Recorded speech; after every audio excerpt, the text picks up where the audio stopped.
All right, glad to have you back. And on to the last leg of the show. We have the Chairman, Air Transport Services Senior Staff Association, FAAN branch, Danjuma Ahmed, with us in the studio to discuss the rising aircraft incidents and near mishaps in the country. Of course, earlier we told you about the problems Dana Air, Delta Airline, and even Arik Airline had at one point in time. And the President of Nigeria, Muhammadu Buhari, is worried. Even the National Assembly is talking about it. So, of course, Nigerians, of course, are worried. And then with the latest news about 2 weeks ago that air passengers have reduced, the number of patronage have reduced. We don't know the reason for that anyway. It could be economic. It could be because of this incident anyway. But good morning to you and thank you for joining us. Hello, good morning. On the show. Yeah.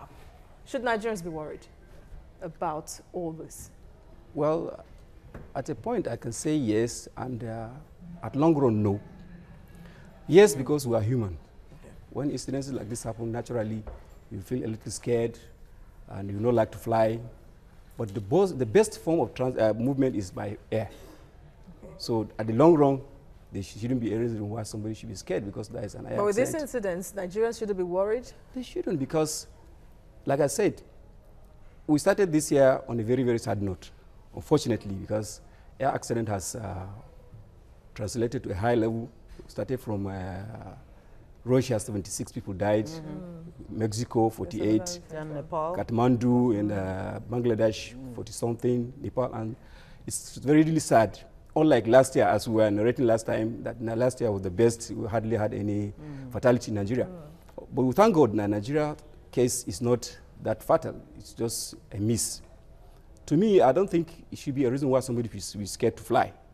Like I said, flying is the best form of movement than going by road, looking at the nature of our roads in Nigeria.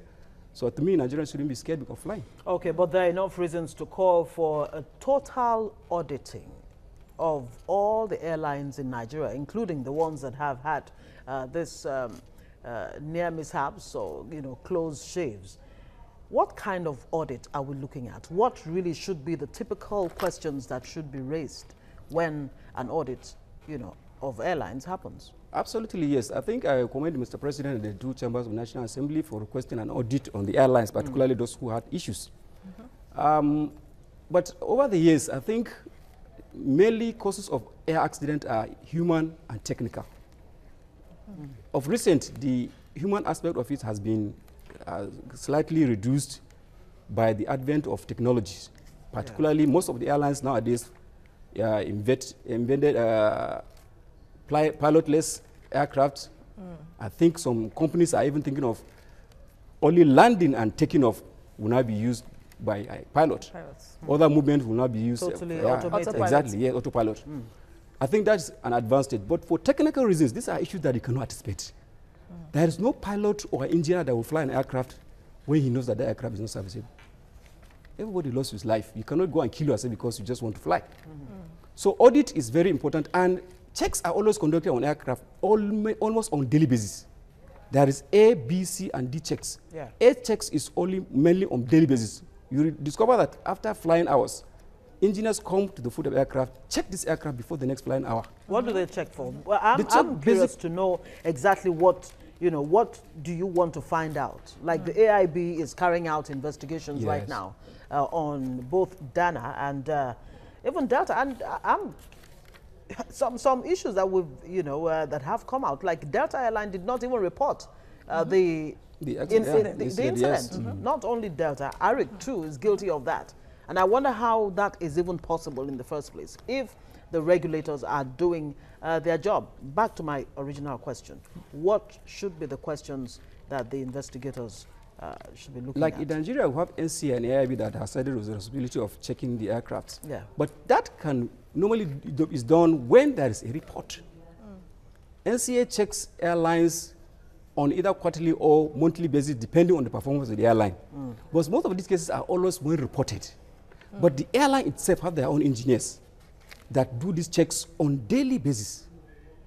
every flying time they must check. But, Yeah. but So- all the tests carried out in Nigeria, because I know, I don't know of now, about a few months ago, just last year, Yeah. I think either D or C checks Yes. carried out abroad. Yes, that it's C checks. Nigerian airplanes are contractors, yeah. taken abroad for checks. Is that even right, really, for an aviation sector as big as that of Nigeria? Oh, I think it's To big still anyway. depend on... No, it depends on the capacity of the country. Like, it's a good thing for Nigeria to conduct a C check. Aero contractors started very well.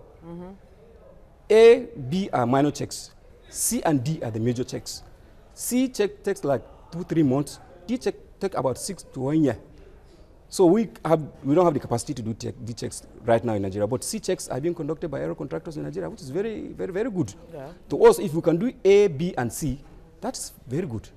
It's a good start. The A on daily basis, the B when we need to do, the C is a very technical check. And like I But for a said, country as big as Nigeria, with its image as a big brother of Africa, that's what there's we're other saying. African countries that That's do what we D say. checks. Exactly. That's what So we why is say. it not possible? Why is it difficult for Nigeria to have its own D-check maintenance facility? That's what we're talking about. We have been telling the government the issue of MRO is very, very important in an aviation sector. What is that? Maintenance, repair, and overhaul hangars. okay. That's why you carry out these checks. And it all depends on the size of the aircraft you intend to. Nigerians usually use narrow-bodied aircraft, 737 highest for domestic operations. Okay. And the facility we have can only conduct that check. For you to advance to D, you may need to have a bigger and wider hangar that will accommodate 747, 777, 787, and the rest. That we don't have the capacity. But I think with the policy statement by the minister that MRO is one of the issues that he wants to actually ensure that it comes to being, I think we'll go beyond that. Okay. Are there... I'm trying to find that word now, because operators have been complaining that the environment of operations is not really friendly for the aviation sector. Whose fault is that? Is it on the part of the regulators? I strongly disagree with that. Okay. I think Nigeria is having the best environment for an operator to come and put in money to do business. Like we in FAN, we have the land. You understand. If an investor is interested to open an MRO, for example, all he needs to do is apply to the honorable minister, to the MD of FAN.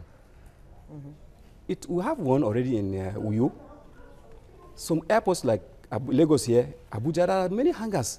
Okay, being but apart operated from by the MRO, See, she's one talking of the, about the general operation for airlines. operational For airlines. Environments, I think because major they are saying, Exactly. number one, the cost of aircraft maintenance, Yes. the high cost of spare parts, and other associated charges, that this is almost prohibitive. Yes, because most of these are things that are not manufactured in Nigeria.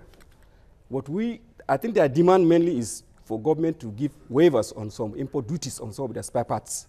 Secondly, to repatriate their foreign earnings back to their mother countries. These are some of the issues they foreign always airlines. tend, That's which for I foreign think the honourable minister But for has local obliged airlines them. as well, well, they have so many challenges really, and they complain about multiple Multiple taxation, charges. Yeah. and then they don't get enough customers, to fill up their airlines. That is they being don't make selfish profit to me. almost on To a me, daily that's being basis. selfish.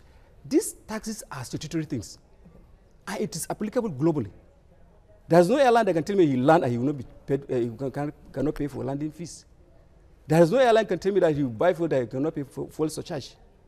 There's no airline that can not allow his passengers to pay for passenger service charges, which are money used to maintain the airport for them to operate freely. So if you don't pay these taxes, how do you expect the facility to be provided for you to work? They all complain that multiple charges. These charges are not multiple. It's just that there are different agencies in the country. We have NCA, NAMA, FAN, and AIB, who charge differently.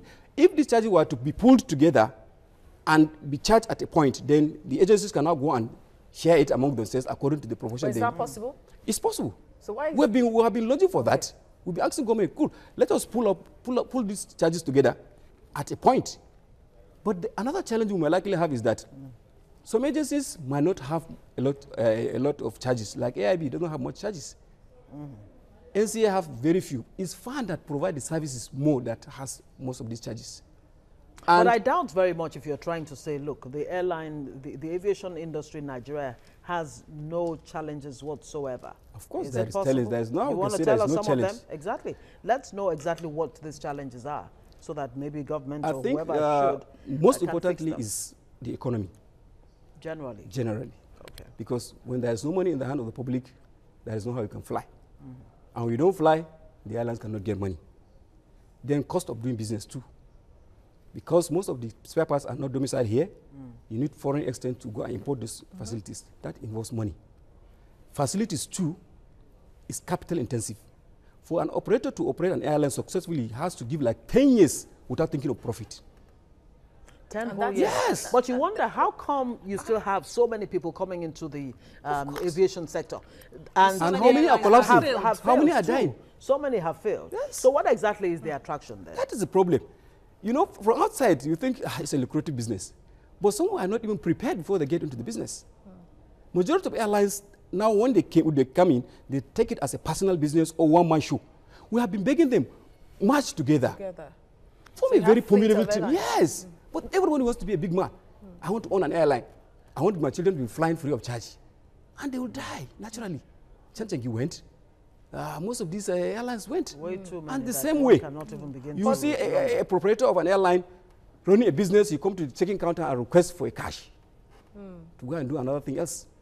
While he has not even bought the fuel that will take off the aircraft to the next destination. But some airport staff are even accused of changing the airlines as well, that they almost usually fly free, and even maybe their relatives as well. They cut corners to get free tickets for themselves. But looking at all of this, really, part of the reasons why Nigeria Airways died. Yeah, I think, that's actually true. That's actually true. In those days, when most of these technologies are not computerized, you have those issues. When you go to the counter, pay your cash, get your ticket, and you fly. There are chances of cutting corners. But now that most airlines have gone digital, most of them buy their tickets online, and you check in online, you hardly have handled cashes. So you really, most of the airline staff now find it very difficult to do that. And most of these airlines are also being owing banks. So at the point of payment, the money goes direct to the bank. The money hardly goes to the airline. So why would the manager or the staff see the money? There's still room for cutting corners, especially when it comes to the regulatory part of it. Heard about this so-called Annex 13 article that guides the aviation sector. Some of the airlines have been, guilty of some infractions, like what we pointed out earlier, where some 2 airlines did not report the incidents. How is this possible? That means there is a level of cover-up going on in the sector, and at the end of the day, you find this incident happening, near misses and what have you. And is that even cause for worry, really? Yeah. If they could do that, that means more serious issues could have been buried. I don't think any right-thinking agency, like particularly the NCA, that are regulators, can hide anything. It's only when the airlines want to hide. We are not magicians, for goodness sake. If you don't tell me these are your challenges, that is what we are saying. Must they wait, like most AIB and others, wait for incidents to be reported before they carry out some checks? Why don't you do? Why don't they There's do a routine check by NCA. That's what I'm saying. Checks NCA has of all the various airlines on daily basis. Wait for reporting. On daily basis, if you go to the ramp of most of our airports, you see NCA personnel running checks on aircraft before they clear it to fly. Every aircraft, every morning, you see NCA personnel at the tarmac. They run check. They're engineers, qualified engineers. They work in tandem with the airline engineers and check that aircraft, certify it is fit to fly before they give them authority to fly.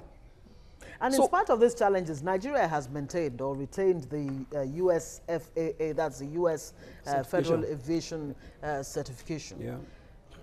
What exactly does this certification really mean? I mean, in the light of the poor state, the general poor state of the aviation sector, that, the average traveler in Nigeria will tell you it is a bad experience traveling to Nigeria point, the roof of the or airport within. Yeah.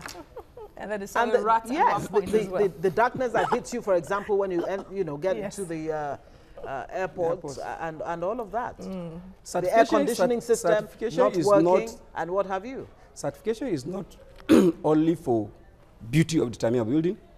Okay. It entails safety and security. That is a major concern. And that's the responsibility of FAN. We provide these safety and security services. It's only when the place is secured and safe before you fly. Before you start even looking at the terminal building, whether it is beautiful or not. Some countries have only a landing area, just a runway. Terminal building doesn't mean that it's the beginning and end of airport. No. It starts with when you land and you take off. We're talking about security. Let me come in here. Recall when Tiwa Savage, the musician, had to rant on the social media that luggage was stolen at the cargo hold. And there was an official of the airline that said they saw it opened at one point. So if you're talking about security and then customers are not, and her case wasn't the first time that would happen. Some underreported, some later on corroborated what she said, that it was a common trend. Until now, we doubt if anybody was arrested, if investigation was carried out, because it was a kind of denial, at the airport there. Nobody wanted to admit that that even occurred in the first place. Yeah, I think we discussed this matter some time back here. That I still maintain is not true. What is not true? That no baggage that claim, it was not true. Lost? We conducted an investigation on that matter. Incidentally, I really don't want to talk much about that because I'm fully involved in that. But let me just say this. When that case was reported, we actually carried out an investigation. One simple thing that we even demanded from the complainant, they claimed that their BlackBerry phone was missing. We requested for the IEM of that BlackBerry phone so that we can be able to track it. Okay. They were not able to provide it. They blatantly refused. The pilot, we demanded the pilot to come and give us a statement. The guy refused. Are you saying this was just an attempt to make the Nigerians let me tell you, there are more to this than the eyes can see. And I don't want to come to doing issues with any other person because this issue is still under investigation. And I'm assuring you that by the time we conclude our investigation, we'll tell the world what actually happened. All right, that's understood. Okay. Now, is there a relationship between costs and airline safety? When airline operators complain about the high cost of, doing business and all of that, is there a tendency to want to compromise when it comes to the safety of absolutely not. Flight? There is no any businessman that can weigh the two together, cost and safety. Yeah, they may not, because they may not necessarily want to compromise safety. Let me tell you this. Look, let me land here with my point. When it's time to do a C-check, for example, and you push it forward because it really comes with a huge cost and you have to do it abroad, is there a possibility that some airlines actually would delay carrying out that C-check? You can't delay a C-check. Because this or whatever other checks. Yes, like I said, the regulators check this aircraft on daily basis. So you cannot miss that. If an so how did they miss the door of Dana Air? That's what I'm telling you. These are technical issues. I initially said human and technical issues. The human issues are being addressed, but technically you cannot predict. You are moving with your car, you can't imagine when something can happen to the vehicle. Even if you checked it in the morning before you move from your house. So the same thing applies to the aircraft. So for somebody to evade C-checks, it's not possible. And it is at your own cost if you allow that to happen, because when there's a crash or there's an accident, it is the company that will suffer. So why should any rat-thinking businessman allow this kind of thing to happen because you want to cut corners? Because you cannot escape it. That is the truth. You endanger people's life, you endanger your own business. Would it be severe to suspend or even, take the licenses of some of these? Of course, that is the penalty. That's a penalty. It's a fair penalty. And even prosecute. Okay. Because you want to keep people. That is the truth. Okay. So, but then, talking about, looking at AMCOM, really, taking over some failing airlines and all that. And some airline operators have talked about that even impeding their activities, that it doesn't give them confidence. When it's like they have this big shadow hovering over them, that once there is a misstep, they take over their business and they're back to square one, or even edged out of the business. That there is no level playing field somehow, that an airline like Arik is pampered sometimes over others. Even though it was taken over by AMCOM. Yes. That's the point. I think it depends on the nature of business you operate. Arik started in a very good footing. But as time goes, we know Arik will surely go down because we have seen it coming. Wow. Because the level of debt was too much. And we've been crying that, look, talk to this airline. They are owing a lot. They went to about 6 to 7 billion naira of fund. We are still battling to get that money back. Wow. What is responsible for this? Because what you've just said, Arik is about to go the way of Chanchengi and all the rest of them. They operate, they don't pay. If we sanction them at that time, they will receive a call from above, please release them. Because they are the babies of government. We saw it coming. So if you think AMCON is, in fact, AMCON to us is a savior. You can see the performance of ARIC and Aero contractors has actually transformed. No. It has stabilized. People doesn't fly Aero before, but people fly now. ARIC has reduced the level of cancellation and delays. And now that it's been stabilized somewhat, is there a time when, you know, AMCON or whoever else will be satisfied and say, look, it's time to hand it over back? That is to when the they are able to original recoup their owners? money. Okay. If they recoup their money, they will hand over to the So owners. why can't they be doing that for other airlines, really? At least It depends on the type of business. Like this, most of the airlines, if they are owned by a corporate entity, that is when AMCON or if government has invested in it. But if it's a personal business, if it dies, I'll go with it. All right. Ahmed Danjuma is the chairman, Air Transport Services. Yeah. Thank you so much for talking with us this morning, and we hope we don't record any more We shall, by the grace of God, near we shall not. misses, that we can hit our hands on our chests and say Nigeria's aviation sector one of is the best in Africa, at least. Yes. Sure. Thank you for coming. Thank you very much. Yes. Stay with us. Very little time to go on the show this morning. Yes. Just a little breather, and when we come back.